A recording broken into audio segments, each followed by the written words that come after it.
Dear students, let us start the discussion on today's newspaper, that is 21st July 2017. The first article, Kovind enters Rashtrapati Bhavan with big win. So now, in this context, let us talk about the Rashtrapati elections. And one point which I learned in this week is this. No party will issue a whip with regard to the voting in Rashtrapati elections. MPs and MLAs can vote as per their conscience. So here, let us understand the first election which has become or attracted the attention of the nation, that is between V.V. Giri and Neelam Sanjeeva Reddy. Neelam Sanjeeva Reddy was the candidate from Congress establishment, that is the syndicate. Mr. V.V. Giri, he was the president, he was supported by Indira Gandhi. She has called all the congressmen to vote according to the conscience. In the first round of the elections, Neelam Sanjeeva Reddy had the majority. By the second round, Mr. V.V. Giri has won the elections. That showed the importance of single transferable vote system. And presidents in India, they acted sometimes as the rubber stamps and sometimes as overzealous interventionists. Let me put it this way. The President of India, Fakhruddin Ali Ahmad, he did not even ask for the consultation with cabinet before he signed the emergency document. And second is, people such as K.R. Narayanan, Babu Rajendra Prasad, all these people have set the precedents which are being followed later by the other presidents. Presidents like Abdul Kalam have made the Rashtrapati Bhavan a place for role model or a place for integrity, and he also made it as a people's Bhavan. So, any president of India, he is supposed to protect the constitution, diversity of India, and he shall be the conscience keeper of our people. So, we expect Mr. Kovind plays the same way. So, a president shall be above his political and social identities, and he shall work towards the unity and integrity of the nation. Let's both pull back. That's what Sushma talks about. You know the precondition of China to end the standoff. That is, India has to pull back for the talks to be initiated. What India says is, let us pull back. Both of us will pull back and talk about it. That's what Sushma has announced. And it is the first time government has given its stand. Gain in translation. It is about the pauperization of culture in India. So language forms an important element of culture for the reason that any person, he respects his identity, and this identity is strongly embedded in his language and culture. So, UNESCO says protection of the language is the responsibility of the state, and it is also mentioned as part of the developmental goals, sustainable developmental goals. In India, we have the most linguistic diversity in the world. More than 1/3 of the globally spoken languages are there in India. So recently, government of India, it has made a decision not to take the census of the languages which are spoken by less than 10,000 people. It means once the government's attention gets away from those languages, they slowly become extinct. And the worst part is, whatever the census taken, they are not even still announced. And second is, the linguism or language plays an important role in the child's development. Both mental and physical development, the cognitive development will be better when a child is taught in his mother language. And third, when the people lose confidence in their own language, then they try to shift to other languages, and that is a danger to the linguistic diversity. And any threat to a language can also lead to violence. You know, anti-Hindi movement which has come up in southern states is a typical example for this. But when the numbers spoken by a particular language are very less, obviously even that resistance becomes meager. The author says is, migration also has a linguistic dimension. It means many people who starts migrating, they speak the other languages, that also causes the loss of a language. So in this context, as per the democratic principle, every diversity, every right of the citizen has to be protected.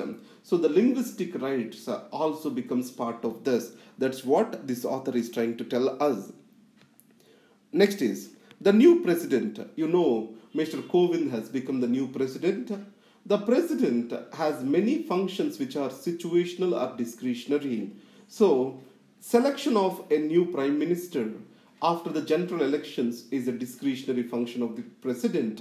Whenever the hung parliament is there, this discretionary function is put to test. Mr. Narayanan has developed a new precedent where the Prime Minister, before entering in the office, he has to submit the letters of recommendation or the support he enjoys within the Parliament.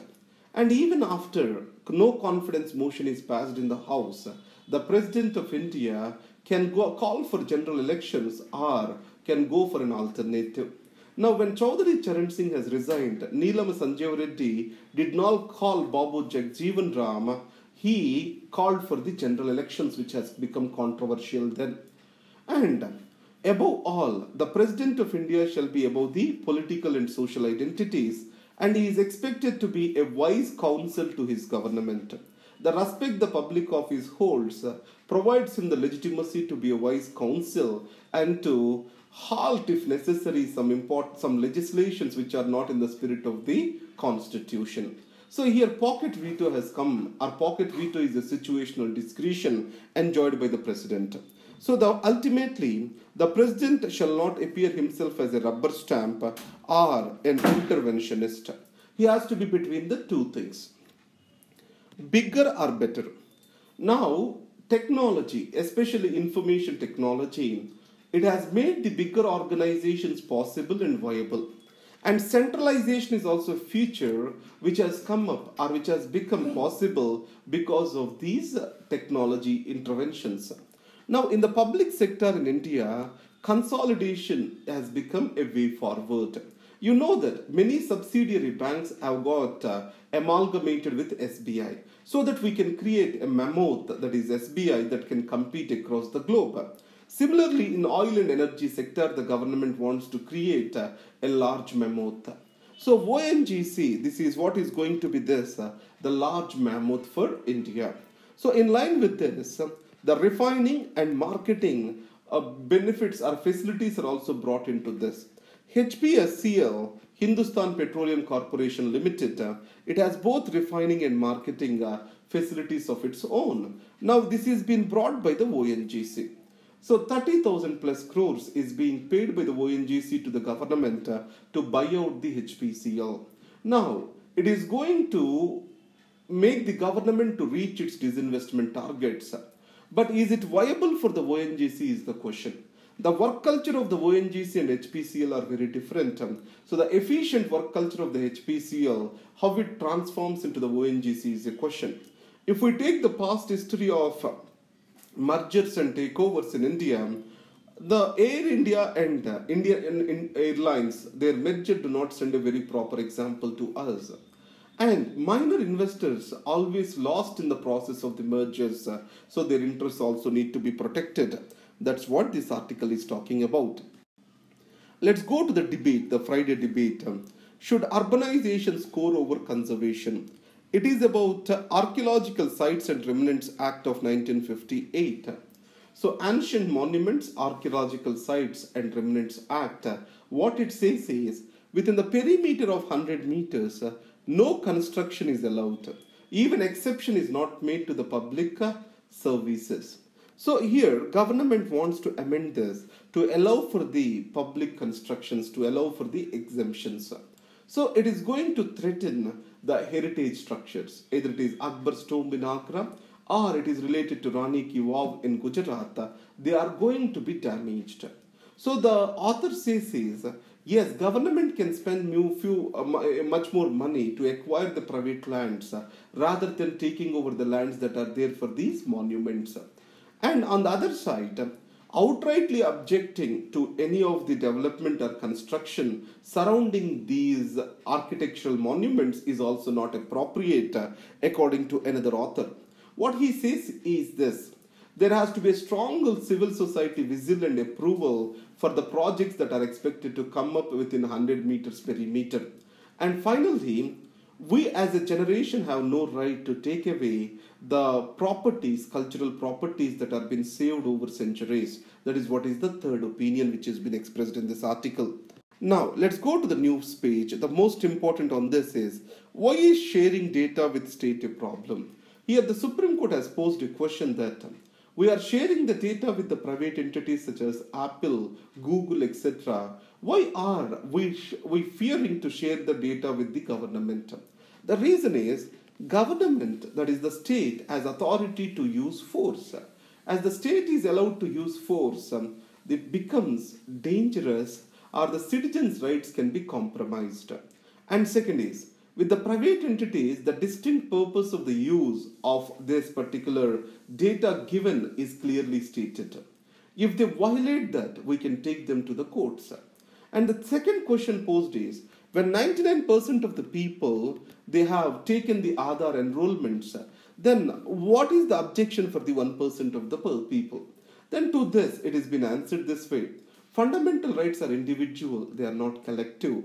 Even one individual has a problem with these issues, or if he feels it as violation of his rights, then the courts have to take the cognizance of that particular matter. These are the arguments which are went before the Supreme Court today. And no sympathy for mob killings, that's what Jaitley says about. The state has to be strong and show its presence against the cow vigilance.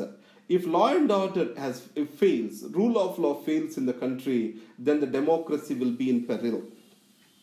Now, let's get into the next page. It is about Rashtrapati Mr. Kovind and his history. So, it's the strength of the democracy. A person from a small hut in Uttar Pradesh is able to get into Rashtrapati Bhavan. So that shows, yes, any person can aim to be the president of India.